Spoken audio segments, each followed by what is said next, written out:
wabarakatuh. Alhamdulillah wa kafa wassalatu wassalamu ala nabiyil mustafa wa ala alihi wa sahbihi ahli sidqi wal wafa amma ba'd.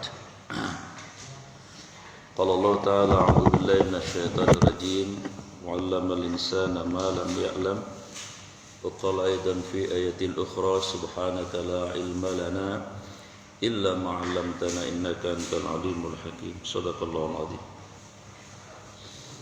Rekan yang saya muliakan, jamaah salat subuh yang Allah cintai, mohon izin pada kesempatan kuliah subuh pagi ini akan mengambil topik mengapa musibah terjadi, perspektif Al-Quran dan Sunnah. Jamaah yang Allah muliakan, tadi saya baca surat Al-Baqarah ayat 26 ya, di rakaat yang pertama. A'udzubillahi minasyaitonir rajim. Innallaha, sesungguhnya Allah, la yastahi, tidak segan, ayyadriba mathalan ma ba'udatan, yaitu dengan menciptakan makhluknya yang bernama nyamuk, wa ma fawqaha, bahkan yang lebih kecil dari seekor nyamuk. Jadi Allah tidak segan, tidak malu. Allah yang zat segala-galanya, yang maha segala-galanya, tidak segan membuat makhluknya yang bernama nyamuk, bahkan yang lebih kecil dari nyamuk. Suatu hari Raja Namrud itu memerintahkan tentaranya untuk mencari Nabi Ibrahim. Pada saat itu Namrud itu sama Fir'aun ya 11-12 lah. Mungkin levelnya di bawah sedikit dari Fir'aun. Kalau Fir'aun kan memang mengaku Tuhan yang tertinggi. Kalau Namrud juga mengaku Tuhan tapi enggak tertinggi. Saat itu kekuatan adidaya itu dipegang oleh Namrud. Dia punya, kalau istilah sekarang, paskhas, pasukan atau Kopassus ya, pasukan khusus. Itu sekitar 750 ribuan jumlahnya. Pada saat itu kekuatan yang luar biasa dengan persenjataan yang terlengkap. Artinya tidak ada lawan pada saat itu. Maka dia sangat jumawa luar biasa, sangat menepuk dada bahwa dia menganggap kekuasaan itu di tangan dia sepenuh. Lalu kata Namrud, pasukanku siap kalau cari yang namanya Ibrahim itu. Baik, ya segera dicari Nabi Ibrahim. Lalu Nabi Ibrahim itu orang baik, ya dia datang, karena dipanggil ya sama raja. Setelah menghadap, kemudian Nabi Ibrahim mengatakan, ada apa wahai Tuan Raja? Begini, Ibrahim, kamu kan katanya utusan Tuhan. Oh iya, berarti Tuhan kamu punya malaikat enggak? Oh iya, jelas. Kalau begitu, semua malaikat-malaikat Tuhanmu itu hadirkan di sini. Untuk apa? Untuk menghadapi tentara saya yang kuat, gagah perkasa itu. Waduh, Nabi Ibrahim dengar omongan begitu luar biasa. Kalau bahasa Jelupangnya, dibocor semenggah pisan ya. Bahasa Jelupangnya begitu. Baik, Nabi Ibrahim pamit. Tentu seraya dengan sangat sombong ya, mengatakan begitu si Raja Namrud tersebut. Lalu Nabi Ibrahim berkhalwat ya, bertahanus di mihrabnya itu, memohon kepada Allah, ya Allah, ada manusia yang sombong dan angkuh yang namanya Namrud. Dia menantang malaikatmu ya Allah, tunjukkan kekuasaanmu ya Allah. Lalu Allah menjawab permohonan Nabi Ibrahim itu, wahai Ibrahim, tidak usah khawatir, saya akan segera kirim ya, pasukan saya. Tapi tidak usah malaikat-malaikat saya. Oh, kalau malaikat repot Pak. Malaikat Jibril itu sayapnya ada 600. Satu sayapnya dalam hadis sebutkan itu lebarnya antara barat dan timur. Jadi kalau sayapnya Ibrahim itu jatuh ke bumi, bumi ketutup semua. Lah ini 600 bagaimana urusannya? Kata Allah, Ibrahim, gak usah malaikat-malaikat saya. Lalu Nabi Ibrahim bertanya, kalau begitu siapa yang akan kau kirim ya Allah untuk menghadapi kesombongan Namrud? Nanti kamu tahu. Baik. Nabi Ibrahim kemudian pergi, lalu tak berapa lama disebutkan dalam riwayat itu Nabi Ibrahim mendengar Allah berfirman atau berkata kepada para nyamuk-nyamuk itu, Ayyuhal ba'udhat, kata Allah, wahai nyamuk-nyamuk ciptaanku, ta'al, datanglah kemari. Aku akan beritahu sebuah hadiah yang istimewa buat kalian. Semua nyamuk yang ada di gunung, di laut, di mana-mana datang menghadap Allah.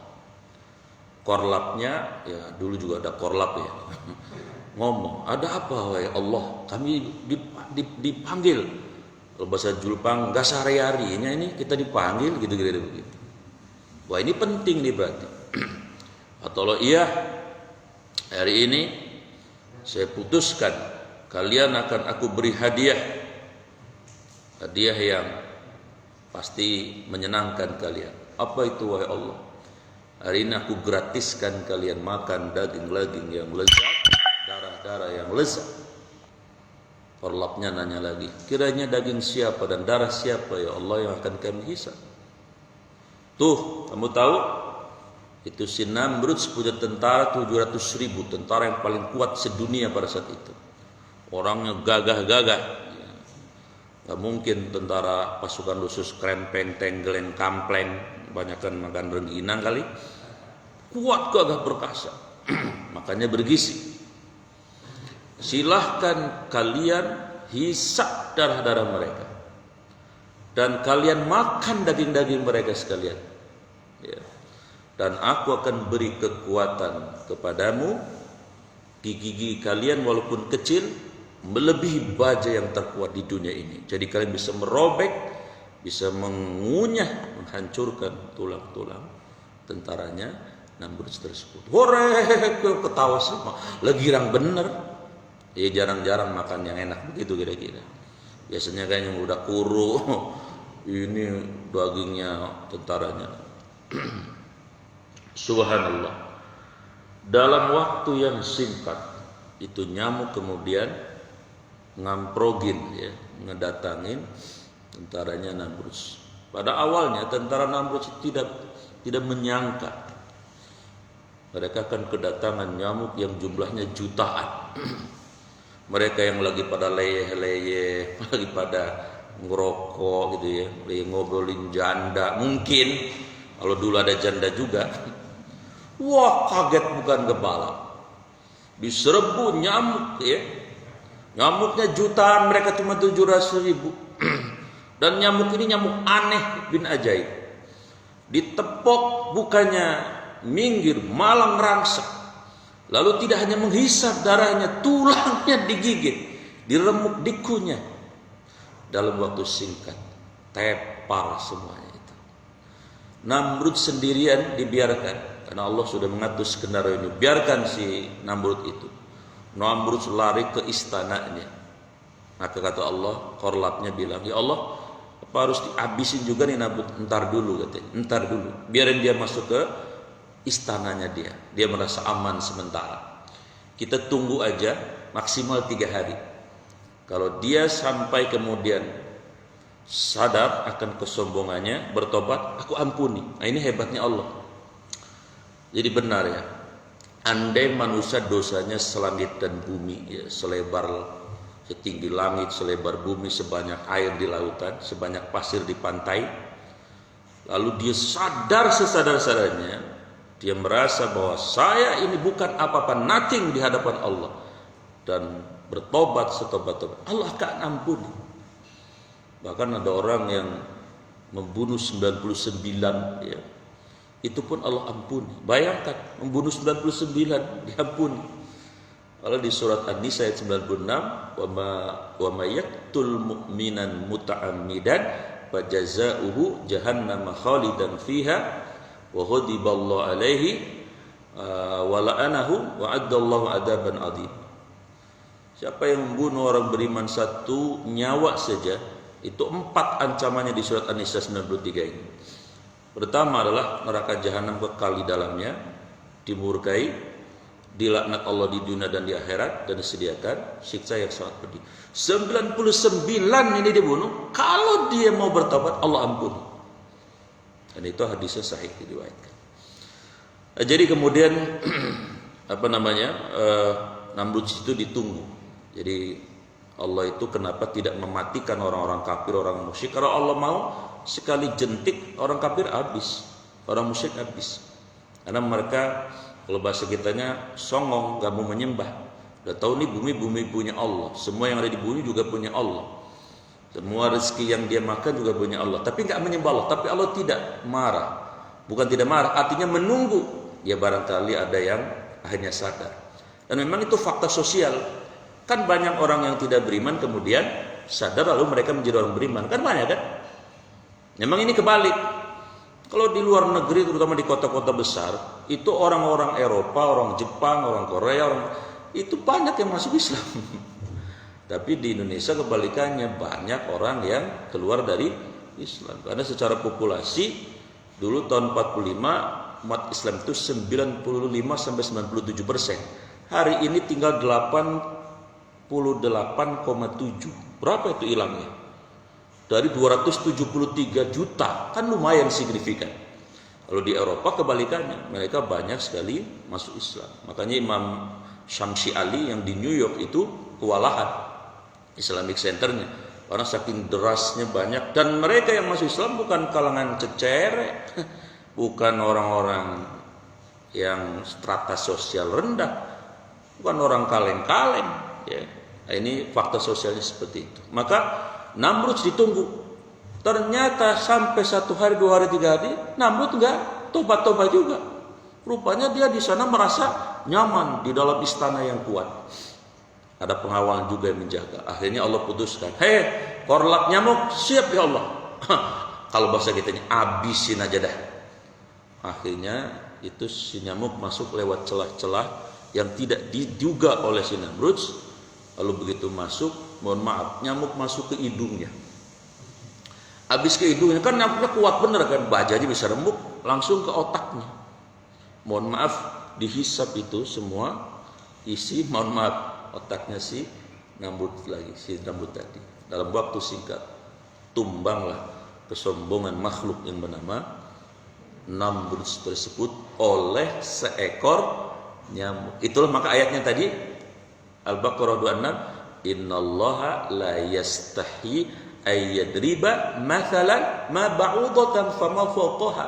Allah tidak malu, Allah tidak segan menciptakan makhluknya yang kecil bernama nyamuk, bahkan fama fawqaha, yang lebih kecil dari nyamuk Allah pun tidak segan. Kenapa? Jawabannya tadi, rakaat kedua saya baca surat Al-Imran 191, Rabbana ma khalaqta hadza batila. Yang Allah ciptakan ini tidak ada yang sia-sia.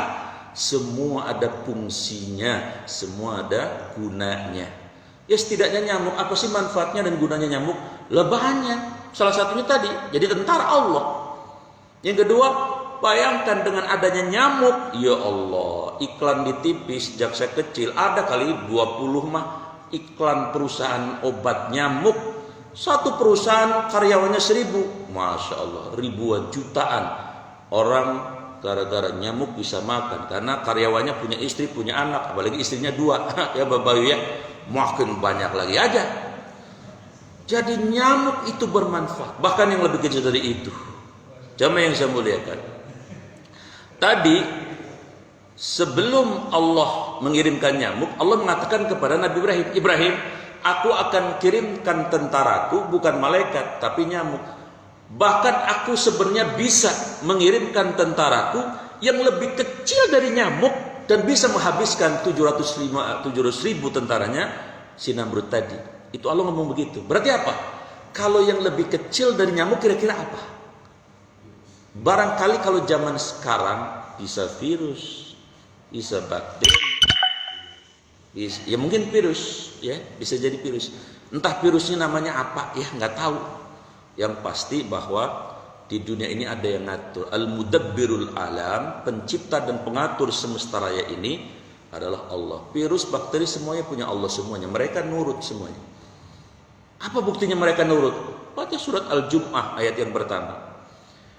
Yusabbihu lillahi ma fis samawati wa ma fil ardi. Ini yang pernah pesantren siapa ini? Kalau ada kata yusabbihu berarti kata kerja. Fi'il. Yang namanya fi'il artinya aktif. Ya, kalau fa'il pelaku, maf'ul objek. Fi'il itu aktif, yusabbihu itu aktif. Apa yang aktif? Semua yang Allah ciptakan di langit dan yang di bumi itu aktif. Artinya aktif apa? Mereka hidup, mereka berkomunikasi dengan Allah. Cuman kita dimensinya beda-beda. Kita nggak tahu bagaimana ngomongnya pohon, bagaimana ngomongnya nyamuk. Tapi pasti ayat ini benar bahwa semua yang Allah ciptakan di semesta raya ini berkomunikasi dengan Allah. Konteksnya dengan tema kita, apakah musibah-musibah itu terjadi atas kemauan apa yang Allah ciptakan ini sendiri, atau dibalik semua ini ada yang mengatur dan memerintahkan? Jawabannya yang kedua. Saya ingin ke yang pertama tadi dulu. Apakah yang di alam semesta ini hidup dan aktif berkomunikasi dengan Allah? Yes. Saya akan buktikan 4 fakta. Ini hadisnya sahih saya. Yang pertama, suatu hari Rasulullah SAW, ini hadisnya riwayat Bukhari ya, dengan Sayyidina Abu Bakar, Sayyidina Umar, Sayyidina Utsman, ya, Imam Ali nggak ikut. Itu naik ke Gunung Uhud. Kita tahu dong, Uhud itu kan gunung terbesar di sana. Nah, ketika naik ke gunung itu, Allah takdirkan terjadi gempa. Jadi gunung Uhud itu goyang. Sayyidina Abu Bakar langsung merespon, waduh, gempa nih. Agak-agak khawatir karena ada Rasulullah. Sayyidina Umar apalagi, waduh, gempa nih. Sayyidina Utsman juga sama. Ternyata Rasulullah malah tenang-tenang saja. Hanya Rasulullah mengatakan kepada gunung, kakinya dihentakkan sedikit, ayyuhal jabal, wahai gunung, janganlah terjadi gempa, karena engkau cuma dinaiki oleh seorang Rasul dan seorang yang as-siddiq yang namanya Abu Bakar dan 2 orang syahid. 2 orang syahid. Siapa nih 2 orang syahid? Ternyata ini namanya prediksi nubuah. Rasulullah itu punya prediksi yang diberikan oleh Allah sebagai karunia, bakal tahu apa yang akan terjadi. Ya, bukan Mbak Yu. Ya, kalau Mbak Yu sih wangsit dari mana? Ini 2001 ini katanya Presiden Jokowi bakal turun. Ini kita lihat aja nanti ya. Ya mustahil lah. Yang namanya ramalan nasib kan mustahil kan. Allah sudah kunci di surat Luqman ayat 34 itu kan. Innallaha, sesungguhnya Allah, indahu, hanya pada sisi Allah, ilmu rahasia as-sa'ah, datangnya kiamat. Jadi kiamat itu datang itu rahasia Allah, nggak ada yang tahu. Ada yang bilang dulu tanggal 12 bulan 12 tahun 2012 bakal kiamat. Sampai Syaiki belum kiamat juga. Kemarin datang ada yang bilang lagi tanggal 2 bulan 2 tahun 2020 bakal kiamat. Kagak jadi juga. Loh, yang tahu kiamat jangankan kita, Nabi aja gak tahu, yang tahu cuma Allah. Asa wa yunazzilul ghaisa, turunnya hujan itu hanya Allah saja yang tahu. Kemarin saya waktu mengisi pengajian ibu-ibu di sini, di Jelupang hujan, lah di sini Penter, maksudnya gak hujan.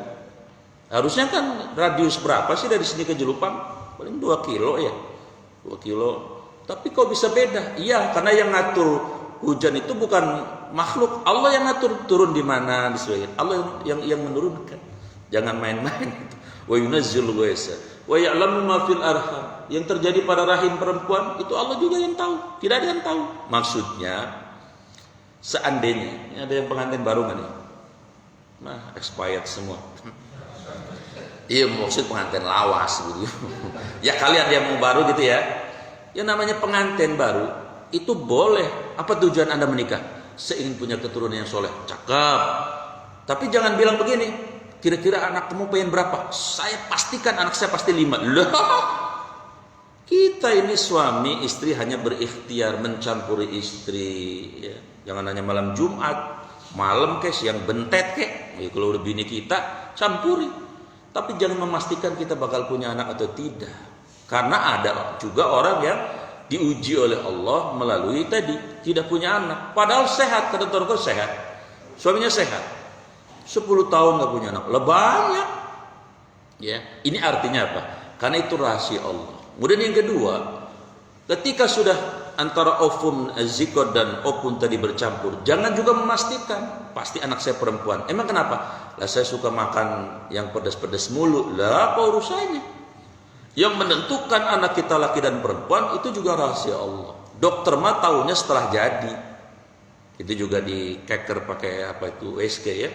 Itu setelah sekian hari atau sekian bulan. Yang menentukan jenis kelaminnya ya Allah juga. Lalu yang keempat, wa matadri nafsum madza taksibu wa tidak ada satupun manusia tahu nasib besok itu bagaimana. Tadi saya bilang Mbak Yu sok tahu ya. 2021 katanya presiden banget itu sok tahu. Kenapa sok tahu? Ya karena tadi ayatnya udah dikunci. Yang tahu jangan kata 2021 lah besok hari Senin nggak ada yang tahu. Yang tahu cuma Allah saja. Ini akidah harus kita yakini. Kalau kita nggak belajar akidah ya balaka ciprut kita. Percaya masih Mbak Yu percaya. Katanya bakal ada pesawat yang jatuh. Ya emang lah pesawat lah kalau naik ya jatuh. Ada nggak pesawat guling-guling? Ya nggak ada. Kalau nggak naik ya jatuh. Wajar saja kan. Atau dia bakal ada bencana. Ya bencana memang Indonesia itu adalah negara yang subur makmur, tapi resikonya ya pasti tadi bencana ya pasti ada. Ya. Jadi peramal kalaupun benar kebenaran. Ini perspektif akidah. Maka hadirin yang dirahmati Allah, bahwa semua yang ada di semesta raya ini apakah berkomunikasi dengan Allah? Yes. Tadi Rasul bilang sama gunung Uhud, kamu jangan gempa. Toh yang naik di punggung ini cuma saya Rasul sama As-Siddiq, maksudnya Sayyidina Abu Bakar dan 2 syahid. Siapa 2 syahid? Ternyata benar dalam sejarah yang dimaksud dengan 2 syahid adalah Sayyidina Umar dan Sayyidina Utsman. Karena dua-duanya beliau wafat dibunuh. Ya. Sayyidina Umar dibunuh oleh Abu Lu'lu'ah Al-Majusi, Abu Lu'lu'ah Khawarij, orang Khawarij. Kemudian Ibnu Muljan ya, orang Persia, orang Majusi. Karena Sayyidina Umar menaklukkan Persia. Nah, ini ada yang dendam ke Sumat, Ibnu Muljan namanya. Sementara Sayyidina Utsman itu wafat karena ada mispersepsi dari sebagian yang diprovokasi oleh orang-orang Yahudi bahwa beliau itu waktu masa pemerintahannya itu nepotismenya katanya terlalu dan sebagainya. Intinya beliau wafat dibunuh. Dan itu benar kata Rasulullah. Nah, ini fakta bahwa gunung itu berkomunikasi dengan Allah. Ya tentu Rasul punya kelebihan itu dari Allah. Adalah anugerah dari Allah. Itu satu fakta yang pertama. Fakta yang kedua, apakah yang alam semesta ini berkomunikasi dengan Allah? Yes. Dulu ya, awalnya di Masjid Nabawi itu nggak ada mimbar. Jadi Nabi kalau khutbah itu ada pohon kurma yang masih tegak. Nah, disitulah Rasulullah nyender ke pohon kurma kalau khutbah. Ada seorang pengrajin kayu menawarkan kepada Rasulullah, ya Rasul, mau nggak Anda dibikinin mimbar supaya nyaman lah kira-kira gitu. Oh silahkan, memang kalau antum bersedia. Singkat cerita, Jumat berikutnya Nabi dibikinin mimbar, Nabi khutbah di mimbar itu. Si pohon kormanya di sini gitu. Lagi khutbah, ya, namanya khutbah kan semua hening kan. Semua yang hadir di masjid itu mendengar ada tangisan yang sangat pilu, melebihi tangisan bocah yang minta dibeliin balon. Nangis ngegiung-giung gitu. Selesai Jumatan, sahabat tentu nanya, ya Rasul, kami tidak membawa anak kecil waktu Jumatan. Gak ada anak kecil. Memang kenapa? Sami'na, kami mendengar, sautus sobi, tangisan anak kecil yang sangat pilu, yang sangat sedih. Suara siapa ya Rasulullah? Oh, Rasul senyum. Oh, itu adalah Rasul dikasih tahu malaikat Jibril, itu suara pohon kurma. Langsung Rasulullah langsung mendekati kurma itu dan disaksikan oleh para sahabat. Dipeluklah pohon kurma yang biasanya untuk nyender ketika Rasul khutbah tadi. Setelah dipeluk, suara itu kemudian cicing mula gandeng-gandeng. Kalau bahasa Sunda, diam, langsung tidak bersuara lagi, sedih. Lalu para sahabat, ya Rasul, tidak ada lagi suaranya. Iya, memang suara kurma ini sudah saya peluk, sudah saya katakan kepada dia. Bahkan saya dapat jawaban dari kenapa kamu nangis. Jawabannya luar biasa. Ini kita kalah sama pohon kurma. Apa jawabannya? Kenapa kamu nangis kurma? Karena saya tidak bisa mendengar lantunan Quran yang kau bacakan lagi dan nasihat-nasihat khutbah. Ya Allah, kurma nangis gara-gara Nabi tidak dekat dengan dia, tidak menyampaikan khutbah, tidak mengucapkan ayat-ayat suci Al-Quran. Ada orang yang boro-boro nangis ya gak baca Quran ya, gak dengar Quran dia. Malah kadang-kadang dengar Quran dia nangis dia. Berisik amat sih. Nah ini jangan balaka ciprut nih orang yang kayak gini. Baik, yang disebut. Ini fakta yang kedua. Kurma saja bertasbih, aktif berkomunikasi. Yang ketiga, faktanya. Ketika Nabi hijrah ke Gua Sur, Nabi itu mampir. Ya. Ketika Nabi hijrah ke Madinah, ke Yasrib, Nabi mampir di mana? Di Gua Sur. Sayyidina Abu Bakar itu rela mati, yang penting Rasulullah sehat. Ketika mau masuk ke Gua Sur, beliau memastikan gua itu aman. Rasul, jangan dulu masuk, saya dulu akan memeriksa. Oh silahkan. Para Rasul waktu lagi keadaan letih luar biasa karena dikejar-kejar kan oleh kafir Quraisy. Bakal ada sayembara yang nggak dapat menangkap Nabi itu 100 ekor onta. Lo bayangin onta satu bisa 40 juta ya. Ketika Sayyidina Abu Bakar periksa, aman ya Rasul, silakan Anda masuk. Baik, tapi silakan Anda beristirahat di paha saya Rasulullah. Lalu Rasul tidur di pahanya Sayyidina Abu Bakar ya, karena ingin istirahat betul, karena sudah sangat letihnya luar biasa. Nah ternyata Allah menakdirkan ketika Rasul sedang pulas-pulasnya, Sayyidina Abu Bakar melihat ya wajah Rasulullah sedang pulasnya. Tiba-tiba Sayyidina Abu Bakar merasakan gigitan yang amat sangat panas gigitannya, bukan main, beda dengan gigitan yang lain. Saking beliau tidak ingin Rasul yang sedang istirahat itu terbangun, beliau tahan itu, tapi makin ditahan sakitnya, ya Allah, makin gak karuan, sampai kelihatan agak biru muka Sayyidina Abu Bakar. Saking gak kuatnya beliau nangis. Nah ketika beliau nangis, netes air matanya di wajah Rasulullah. Yastayqidu Rasul, lalu Rasul bangun, lalu tanya, "Mada ya Abu Bakar?" Ada apa wahai Abu Bakar? Maka Abu Bakar jujur mengatakan, "Ya Rasul, saya ada yang gigit paha." Masya Allah, Rasul segera bangun. Di mana-mana dicek oleh Rasulullah, lalu benar. Ya, di atas lutut, di bawah pahanya itu beliau digigit ular. Ular Arab Pak, beda kali mau ular jelupang mah. Ular Arab, ya, bisanya luar biasa. Akhirnya kata Rasulullah, sini saya ru'yah. Maka Rasulullah meru'yahnya. Dengan diusap, diru'yah, langsung sembuh. Baca surat Al-Fatihah langsung sembuh. Tapi ini jangan ini ya. Jangan ngikutin. Ini ada yang dicatek ular bocah, sini saya ludahin sama bapak, insya Allah kejar tuh bocah. Ya iyalah, kita kan bukan Rasul. Lalu setelah diantuk sama ular, Sayyidina Abu Bakar sembuh alhamdulillah. Nah disinilah terjadi tadi, bahwa semua yang di semesta raya ini aktif berkomunikasi dengan Allah dan dengan Rasulnya karena anugerah Allah.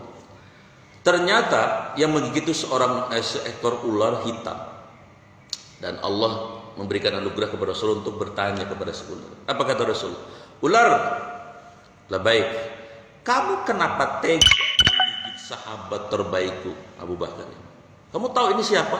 Andai imannya orang Madinah ditimbang, iman dia lebih berat. Ini orang luar biasa. Kata ular, waduh, sebenarnya saya kagak pengen gigit Pak. Ya cuman bagaimana? Kenapa digigit? Begini wahai Muhammad, wahai Rasul. Saya ini hidup di gua, bertahun-tahun gelap, gak pernah lihat cahaya.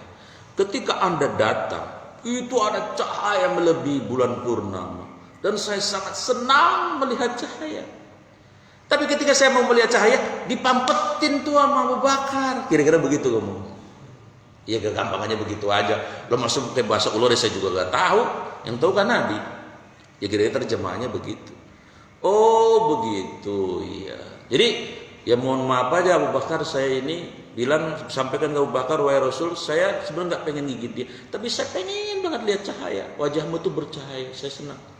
Oh begitu. Ya baiklah kalau begitu. Pertanyaan saya, yang salah ular apa Sayyidina Abu Bakar? Pasti nggak bakal mau bisa jawab. Yang salah nggak ada yang salah, ya. Karena ular itu pengen lihat cahaya Rasul, Sayyidina Abu Bakar itu pengen menjaga tidurnya Rasul. Toh udah sembuh ini sama Rasulullah kan selesai ya. Ya. Nah jadi ini membuktikan bahwa yang di semesta ini yusabbih, berkomunikasi dengan Allah. Satu lagi saya ingin buktikan. Ini teh aja nih berkomunikasi dengan Allah ini. Jangan dikira ya, air itu juga makhluk Allah berkomunikasi dengan Allah. Tuh kan, saya dalam hati kesini, sih bener kesini. Iya bukan karena sayangnya bukan. Emang ini udah aksioma ya, habis ke situ pasti kesini kan. Layulok saya dilewatin. Satu lagi nih, gubernur Mesir waktu itu siapa? Amr bin As. Khalifahnya siapa? Sayyidina Umar. Sayyidina Umar tuh nggak kaleng-kaleng Pak. Nabi bilang begini, lau kanat tufiya, ya. Sekiranya Allah takdirkan saya wafat, yang paling pantas gantiin saya sebagai Nabi itu Umar. Memang semua sahabat punya keistimewaan, tapi Nabi pernah mengatakan begitu. Ini artinya apa? Bobotnya Sayyidina Umar itu dahsyat, nggak kaleng-kaleng. Nah ketika beliau jadi khalifah di Madinah, gubernur Mesirnya Amr bin As. Terjadi paceklik Pak. Kita tahu dong di Mesir ada sungai apa namanya Pak? Sungai Nil kan? Itu di masa-masa yang dulu, kalau terjadi paceklik itu sungainya nggak ada airnya, itu terjadi yang namanya amalan syirik. Apa amalan syiriknya? Anak gadis dikorbankan. Ya tanda petik ya dibunuh anak gadis itu untuk apa? Sungai.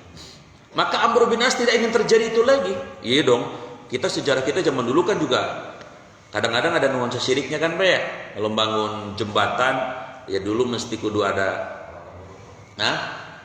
pala kebul itu Pak Haji paham. Pernah bangun jembatan Pak Haji? Benar zaman kita kecil dulu kan. Ya gitu sih belum ini. Ya nggak usah kita kecil dah. Lah saya waktu tinggal di Kayu Gede itu Mas depan saya ada lenong bolot. Lenong bolot kan mahal 15 juta waktu itu.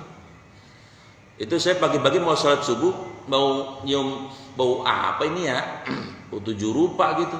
Begitu saya cek di bawah panggung, la ilaha illallah. Itu tampahnya rada lebaran gitu, tampah orang dulu kan.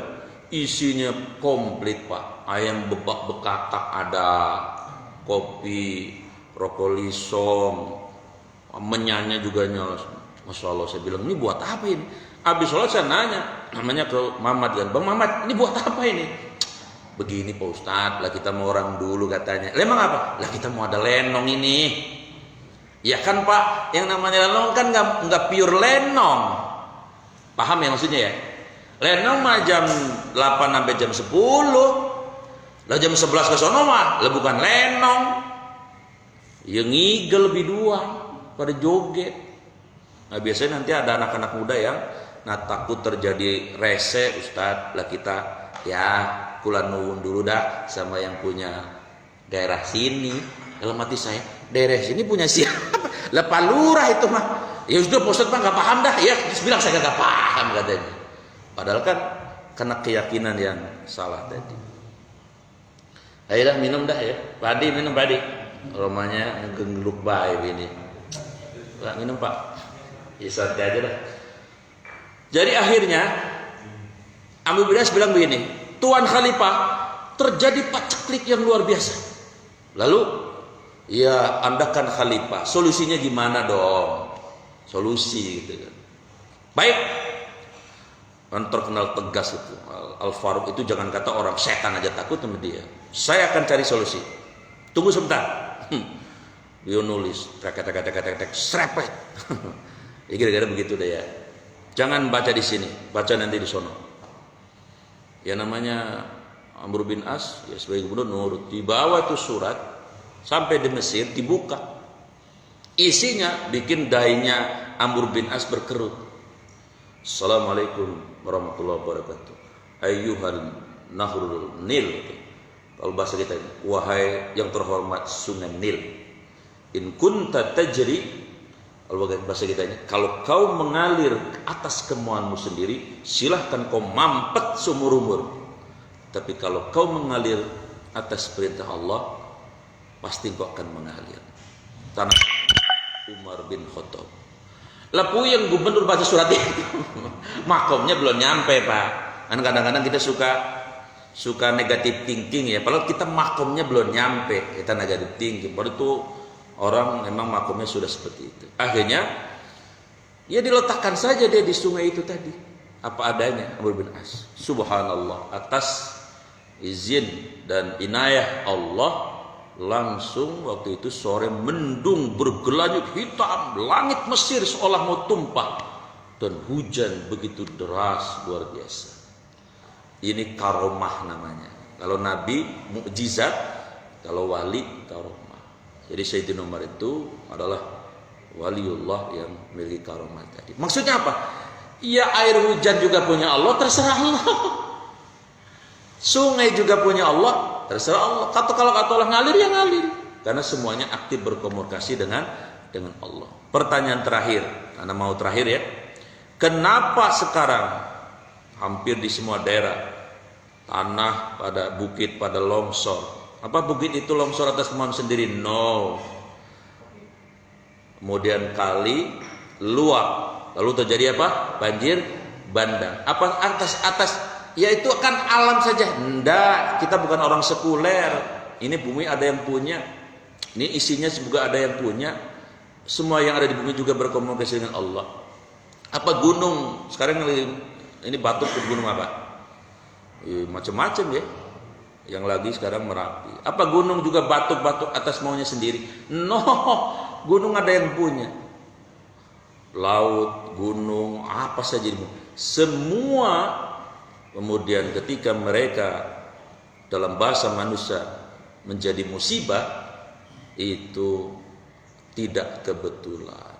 Ya, dalam perspektif Al-Quran dan Sunnah, musibah itu terjadi setidaknya ada 7 alasan. Ya, ini substansi materi ini.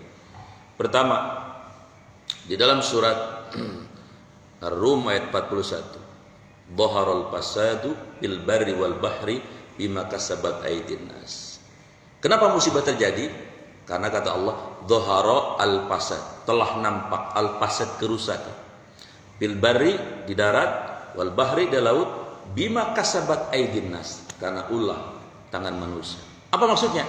Musibah itu terjadi ya karena manusia yang menjadi sarana untuk terjadinya musibah. Ya Allah izinkan terjadi. Satu. Kemarin di acara Mata Najwa kan saya dengar betul ketika Mbak Najwa manggil Walhi Kalimantan Selatan, manggil PJ Gubernur, kemudian manggil orang asli Kalimantan Selatan yang sudah berumur. Ditanya masing-masing, tanya sama si warga Kalsel, Bu, Ibu pernah mengalami banjir yang kayak gini? Belum pernah. Engkong saya, bahasa kitanya, engkong saya, buyut saya lahir di sini, belum pernah kejadian. Oh begitu ya, iya. Ini baru iya.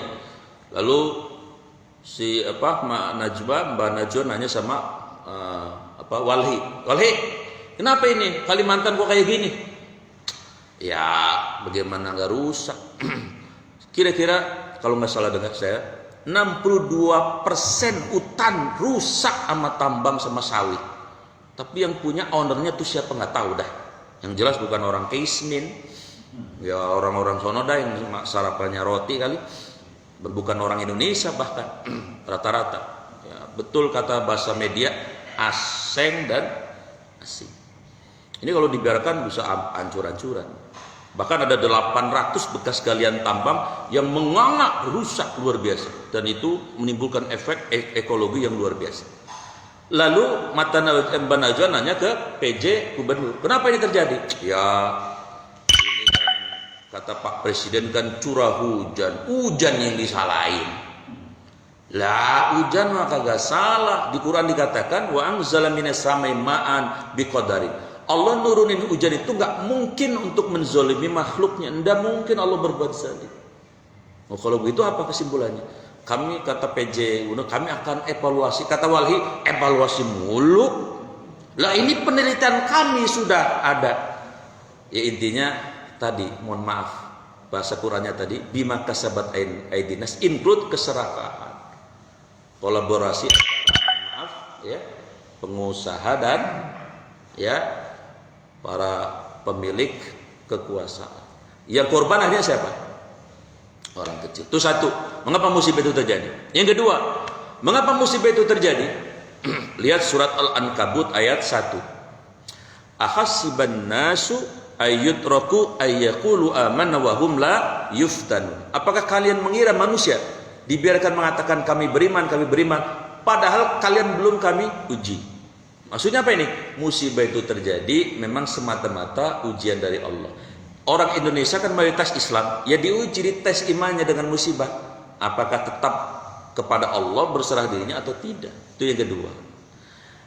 Yang ketiga, musibah itu terjadi karena apa? Lihat surat Al-A'raf ayat 96. Walau anna ahlal qura amanu wattaqu la fatahna 'alaihim barakatin minas sama'i wal ardh walakin kadzabu fa akhadnahum bima kanu yaksibun. Jika kata Allah, penduduk negeri, penduduk kota dari RT sampai dunia beriman dan bertakwa, maka kami akan turunkan berkah dari langit dan bumi. Tapi ketika mereka mendustakan ayat-ayatku, ayat Quran dan ayat alam, fa akhadnahum bima kanu yaksibun. Kami akan beri mereka siksa.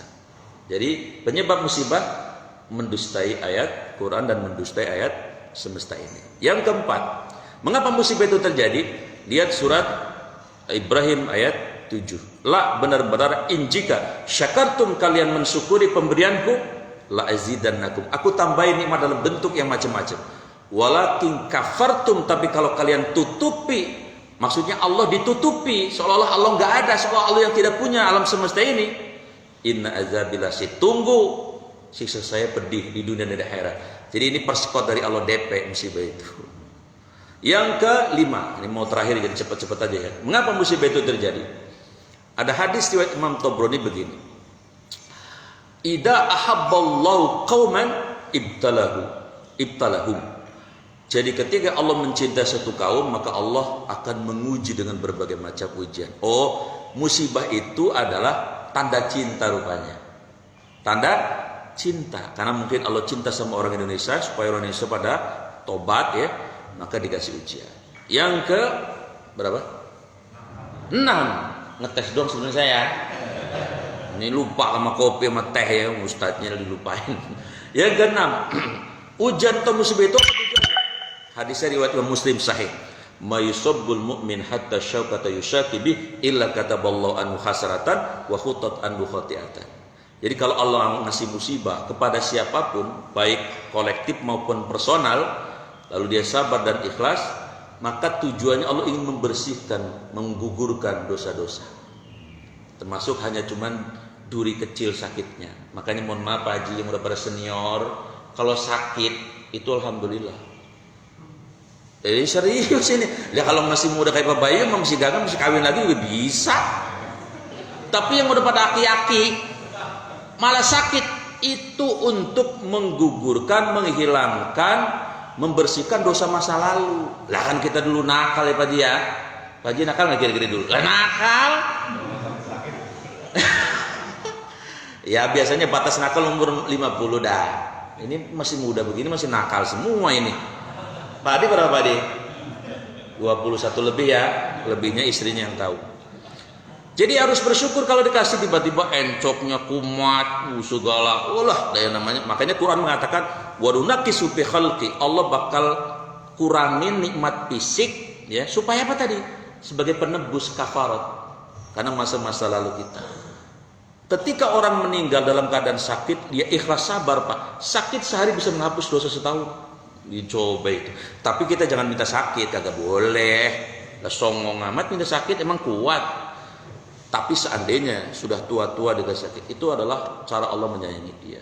Yang terakhir, yang ketujuh, mengapa musibah itu terjadi? Hadisnya Sahih Imam Tirmizi. Ya kata Rasulullah SAW, bahasa kitanya begini, gampangnya.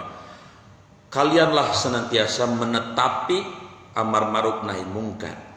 In taraktum, jika kalian tinggalkan amar ma'ruf dan nahi mungkar, maka Allah akan kirimkan dalam bentuk bencana dan musibah. Dan ketika kalian terkena musibah itu, kalian berdoa sebanyak-banyak, Allah mau dengar.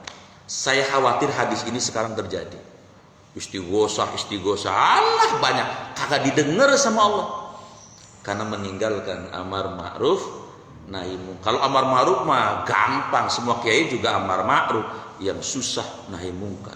Kalau ditinggalkan nahi mungkar, Allah kirimin musibah, lalu doa-doa kita mudah-mudahan bukan terjadi seperti itu. Jadi inilah kenapa musibah itu terjadi. Perspektif Quran dan Sunnah itu jawabannya. Mudah-mudahan kita semakin mendekat kepada Allah. Saya kira demikian yang dapat saya sampaikan. Semoga ada manfaatnya. Ada yang mau nambahin atau nanya satu orang mungkin? Silakan kalau ada. Siap Pak Haji. Bismillah.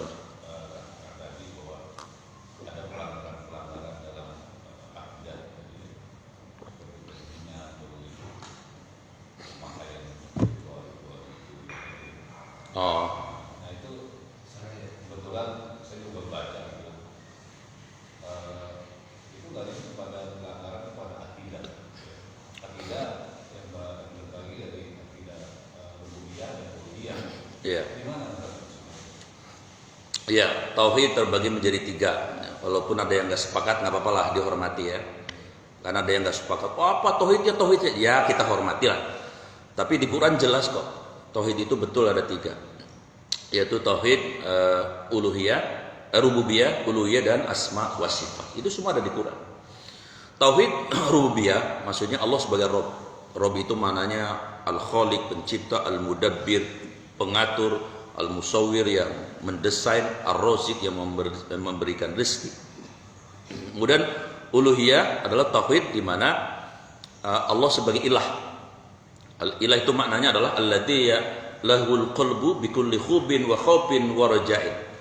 Adalah sesuatu yang manusia itu menjadikan dia segala-galanya, yang paling dicintai, paling ditakuti dan diridhoi. Itu namanya ilah. Asma wa sifat yang 99 itu di Quran. Nah, melanggar apa itu? Sesajen melanggar tauhid rububiyah. Ya, karena di dalam tauhid rububiyah disebutkan an-nafi wad-dar, ya, yang bisa memberi manfaat dan mudarat hanya Allah. Lalu dia meminta pertolongan kepada tadi selain Allah. Tauhidnya cacat di situ. Dan banyak lagi lah. Terutama yang kadang-kadang kita nggak sadar itu tauhid uluhiyah, kita suka rusak. Apa contohnya? Kalau kita mencintai selain Allah, melebihi kadar kepada Allah, rusak tuh tauhid kita. Tapi kita pernah ngalamin semua. Bang, apa lagi? Antum bang? Bang ini apa lagi saya? Ya lama kali ya, nggak ketemu jadi lupa saya. Bang Benny, mohon maaf. Sekarang umurnya berapa bang? 40 berapa? Lu banyak amat. Itu mah adik, itu mah. Katakan beliau umurnya 40 kan? Istrinya sekarang 35 lah. Saya yakin beliau ketika belum menikah sama istrinya ini, ya kira-kira umur 25-an. Itu zaman dulu kan pakainya surat ya. Zaman dulu mah. Kalau demen kan pakai surat dulu mah. Men Pak Haji mau pakai lidinya masukin ke pagar gitu. Iya, ambil kalau nggak lancong itu ninggalin duit kayaknya 10.000 di bawah laplaknya. Itu bener zaman dulu begitu Pak Haji tuh ya. Istilahnya ngelancong. lu lidinya masukin, udah dipegang lidinya masih Markona, udah giroh banget udah. Zaman saya Pak Beni pakai surat. Itu kalau bikin surat, ya Allah, kayak nggak ada cacatnya tuh demen kita. You are is everything, kaulah segala-galanya. Aku tidak bisa tidur nyenyak, selalu memikirkanmu. Makan, selalu terbayang wajahmu. Di flakon ada senyummu, di keset ada, waduh semuanya isinya yang lain ngontrak semuanya. Itu rusak tauhid uluhiyah. Kenapa? Kita mencintai makhluk melebihi Allah. Kalau waktu itu mati bahaya itu.